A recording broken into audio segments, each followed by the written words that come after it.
Chegou a hora de falar sobre o renascimento científico. Eu sou o professor José da Costa e o canal é História em um Instante. Desde já, logotipo do nosso canal, uma ampulheta. Vá aí na parte direita da sua tela, tem uma ampulheta.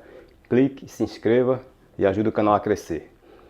Renascimento científico. O que foi isso?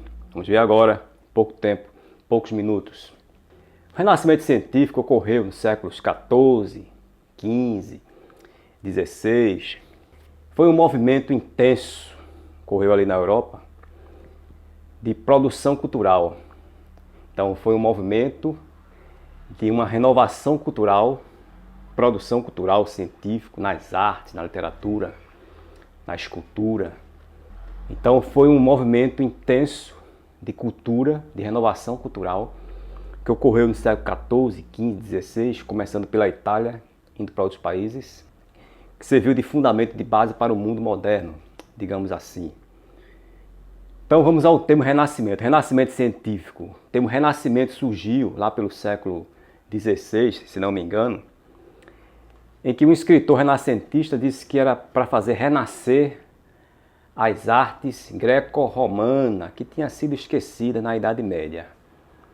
Alguns fazem a crítica ao termo, porque o termo renascimento dá a entender muitas vezes que não houve cultura na Idade Média, que não houve arte, etc. Bom, não é bem assim. O termo significa que seria um renascimento da cultura greco-romana, embora possa ter um dedo aí de crítica também, sem dúvida, porque o termo pode ser eurocêntrico, dando a ideia de que na Idade Média não houve produção cultural, o que não é bem verdade, como nós já vimos em vídeos anteriores. A Idade Média foi intensa em produção cultural, invenção de óculos, surgiram universidades, invenção da pólvora, artes, enfim. A Idade Média teve, claro, muito obscurantismo, evidentemente, como ainda existe hoje, no pleno século XXI. Mas a Idade Média também houve muita produção cultural. Então o termo renascimento científico parte daí.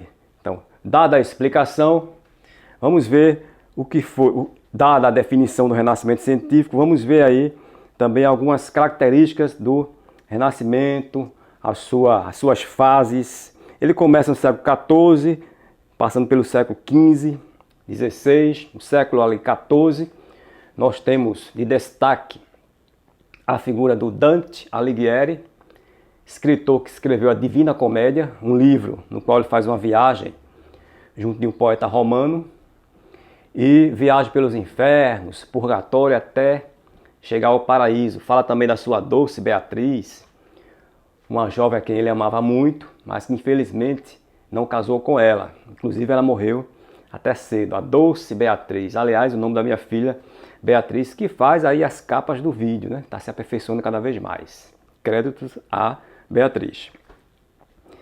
Então temos aí este século, aí século XIV, do Giotto também, que foi um pintor lá do século XIV, renascentista, colocando a ideia de perspectiva nas artes, nos quadros, aquela ideia de fundo, porque uma das marcas do Renascimento é isso, na arte o uso da perspectiva, aquela ideia de fundo que não existia na Idade Média, na arte medieval. Aquela ideia de fundo vem do Renascimento, chama-se a perspectiva, né? Aquela ideia do quadro, mas em que você vê aquela ideia de fundo do quadro.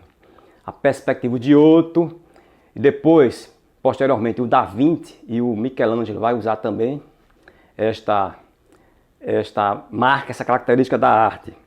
Temos também outra marca, o individualismo, o antropocentrismo, o humanismo, nova visão de tempo, são marcas, características do renascimento científico.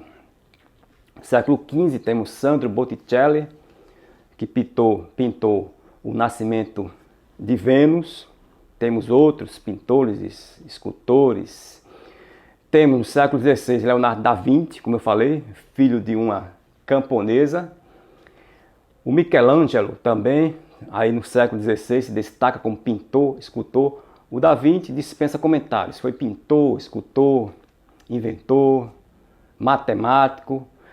O famoso quadro, a Mona Lisa, provavelmente o quadro mais famoso da história. Michelangelo, no seu Davi, na sua Pietà, sua Capela Sistina, passou anos pintando o teto da Capela Sistina. O seu Moisés, que é uma figura praticamente perfeita.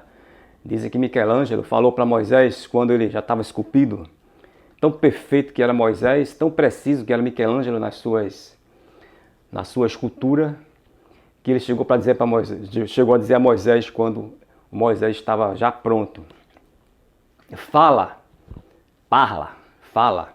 Dizem que tem até um arranhãozinho no pé ali da estátua em que ele teria batido e teria dito: parla, fala. Tão perfeito que é o Moisés. E as marcas do Renascimento, né? Como eu falei, humanismo, antropocentrismo, ou seja, não é a negação do divino, não é a negação de Deus, mas é humanizar o divino. Entender que o homem é um ser criativo, porque a mentalidade medieval seria aquela mentalidade do repouso, da não criação, da não inovação. Esta era a mentalidade medieval.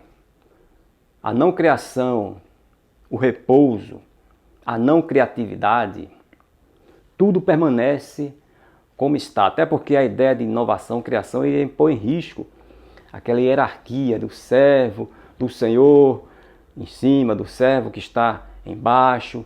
Então tudo tinha o seu ponto definido. Nada de inovação.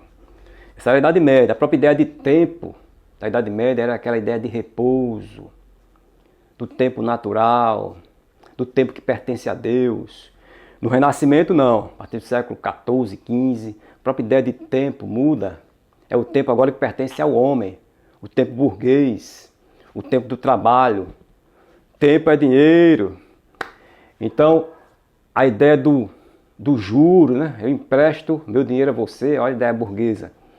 Que a burguesia vai cada vez mais ascendendo, se fortalecendo desde o século XI. Vou deixar na tela final sobre a Idade Média alguns vídeos que eu fiz, eu falei sobre isto. Então eu empresto meu dinheiro agora no Renascimento científico, eu empresto meu dinheiro a juro, porque o tempo que o meu dinheiro passa com você deve estar rendendo. Então, olha a ideia de tempo aí modificada. Na Idade Média não, se você emprestasse, você não deveria pegar o juro, porque o tempo é de Deus, não do homem. Então temos aí as marcas, a ideia de tempo mudando, as marcas do Renascimento, né? O humanismo, né? O antropocentrismo, figuras como Shakespeare. Tem um vídeo meu chamado Hamlet, imperdível. Vá na minha playlist História Geral que você vê lá. Thomas More também é desse tempo. Tem um vídeo meu, Thomas More, falando sobre a utopia, aí na playlist Filosofia. Imperdível. Então, Renascimento científico. Fora outros mestres que surgiram, Galileu Galilei, com seu telescópio, com seu heliocentrismo, condenando o geocentrismo, quase foi para a fogueira. Giordano Bruno, que foi para a fogueira. Então temos aí uma revolução no pensamento, aí nas artes, mas não só nas artes, enfim, na filosofia, na própria matemática, uma explosão de conhecimento na literatura, invenção da imprensa que facilitou a difusão das ideias renascentistas. E o Renascimento começa ali na Itália, lá pelo século XIV, como eu falei, e vai se difundindo para outros países. Começa na Itália e vai se difundindo pela Europa, Alemanha, França, Inglaterra. Miguel de Cervantes, com o seu Dom Quixote, Miguel de Cervantes, do Renascimento também, com a sua crítica, o que é Dom Quixote, senão um cavaleiro medieval, né? Que está fora do tempo ali. Sancho Panza, né? O seu escudeiro, que é o símbolo do burguês. Então aí o Miguel de Cervantes criticando também o feudalismo, tanto quanto a burguesia. Então aí temos o poeta português Camões Camões, não com os pés. É a piada sem graça aí, né? Camões, com os pés. Então, Camões, sendo o maior escritor português. Dizem que Camões perdeu um olho numa guerra, porque ele era um homem também de guerras. Lutou contra os muçulmanos. Então, renascimento científico, grosso modo, é isto. Basicamente, é isto. Compartilhe este vídeo, porque o canal História em um Instante, modéstia à parte, é muito bom. Ajude o canal a crescer dando like, fazendo comentário e compartilhando o vídeo. A gente se vê no próximo vídeo. Um grande abraço.